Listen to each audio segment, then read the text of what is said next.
man duma jur doom di ko ragal duma ëmb juróom-ñeenti weer. Un jour vient, je lutte contre la vie et la mort. Pendant 9 mois, je souffre. Et avec l'aide et la bénédiction d'Allah, mon enfant est né. Je me laisse bercer par mon enfant. Je ne le ferai jamais. Xale day def yëfu xale di wax waxu xale di yor comportement xale di solu xale di xalaatu xale. Si tu te crois tout permis pour être au-delà de ceux qui sont prêts à t'orienter vers le droit chemin de la réussite et de la félicité, prends ton chemin. Sa doom bu baaxee baaxal la sa doom bu bonee bonal la kon fexeel ba sa doom baax ndax bon amul njariñ sakkanu. Xale day am yar xale day am teggin xale day déglu le ka yaayam di jàngal ak baayam ci mbaax. Bu sa ndey bonee boo bonee wàcc nga. Bu sa ndaw xamul dara bay sàggane sam njàng ak sa éducation, tant pis pour elle. duma jur doom di ko ragal. Les parents ont démissionné et c'est pas normal. Quand ton enfant est mal éduqué, on va te pointer du doigt pour dire que c'est le fils de telle personne. Mais si l'enfant réussit, il sera le fils de tout le monde. Nous avons besoin de former des têtes bien faites qui, à l'avenir, vont occuper la place primordiale qu'on attend de lui. Et tapale, ak fen, ak njuuj njaaj, ak nangam, mënta yorum réew. L'État c'est qui? L'État c'est nous. Les parents doivent assumer leurs responsabilités. Les enseignants doivent assumer leurs responsabilités. Le peuple doit assumer ses responsabilités et l'État doit fournir tous les moyens idoines qu'on attend de lui pour la bonne marche de l'école.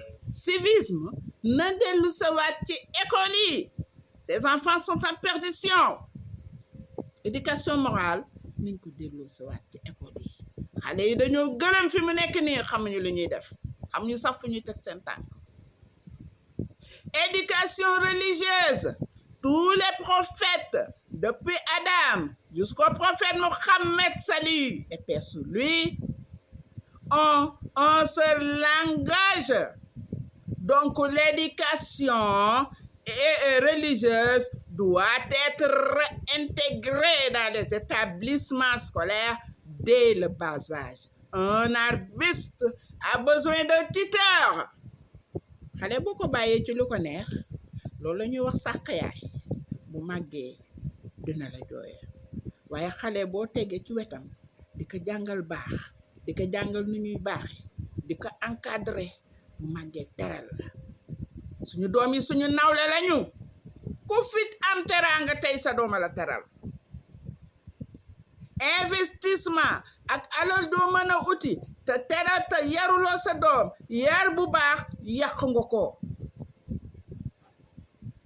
Bul am dara amal sa ñaari te ni nga fóot ko. Bu jàngi jotee ma jàng, je suis élève. Xooluma doomu ministre, xooluma borom doomu alal, xooluma kenn. Je me suffis et je me contente de mon Seigneur. Je suis dans un temple de sagesse. Je suis là pour apprendre. Quand je serai grand, je pourrai partir de moi-même sans l'aide ou l'assistance de qui que ce soit. Évitez de laisser vos enfants à leur guise. C'est pas normal. Sama doom dinaa xool saagam lu fa nekk te du ko yëg.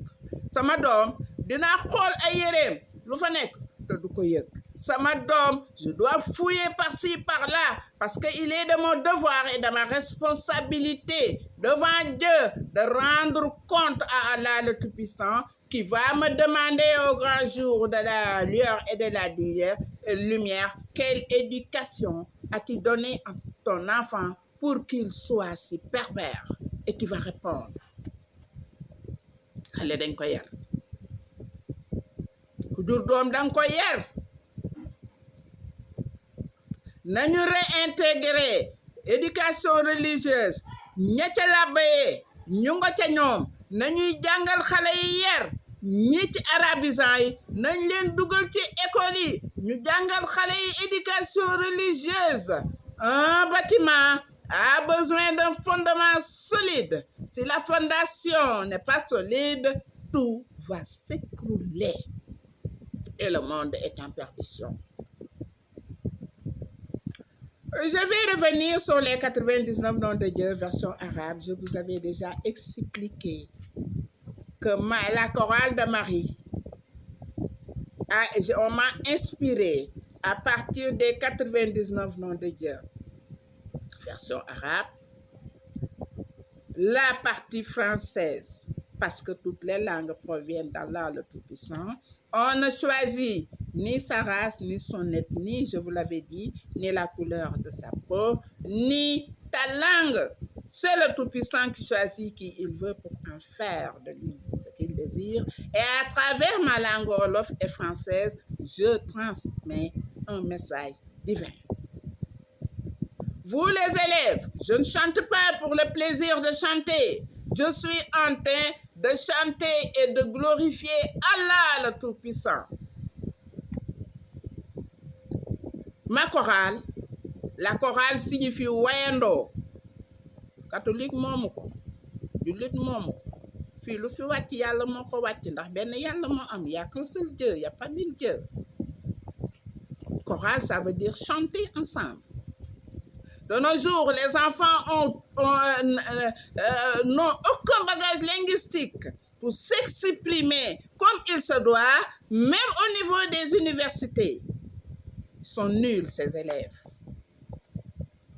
Parce que vous aimez la facilité.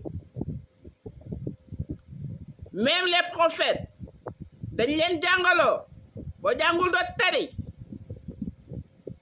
Les chansons que je suis en train, les propos que je suis en train d'émettre via les réseaux sociaux, il faudra les apprendre par cœur. Chaque portable a un dictionnaire. Si je bute sur un mot, j'interroge mon dictionnaire pour savoir quel est le sens exact de ce mot. Dieu, en réalité, il est un tout. Je ne chante pas pour le plaisir de chanter, mais je chante pour transmettre un message divin à travers les réseaux sociaux. J'ai terminé avec l'État, mais je ne peux pas terminer avec Dieu. Le savoir que le Tout-Puissant m'a fait donc, tant que je suis en vie et que j'ai la possibilité, je vais terminer mes enseignements via les réseaux sociaux. Tout ce que j'avais à dire, je l'ai dit, et tout ce que je devais dire, je le dirai. L'État, c'est nous. Ne connaît qu'à assumer ses responsabilités. Hier, bu amaatoon ba léegi xale yi dinañ changer attitude et comportement. Nous avons trop laissé en rade les enfants. Insultez-moi, c'est pas grave, j'en ai reçu de toutes sortes, c'est le cadet de mes soucis. Man saaga ma du tax saaga. Alors tak ci sama yaram ku yaree du ko bés dina ñëw dina la ñamal tàngalu safara ndax yàlla du wax ak ku yaree du ko. Satan moo yara du ko ba yor jikko mi ñaaw. Tant pis pour lui, et il va purger sa peine en affaire avec son occupe. Que l'on m'insulte ou pas, c'est le cadet de mes soucis. Ça ne me décourage nullement. L'enfant qui m'imite, je t'encourage. Fatimatou, prends des extraits de mes audios et continue à transmettre le message parce que tu attires l'attention des gens sur moi et j'en suis très ravie.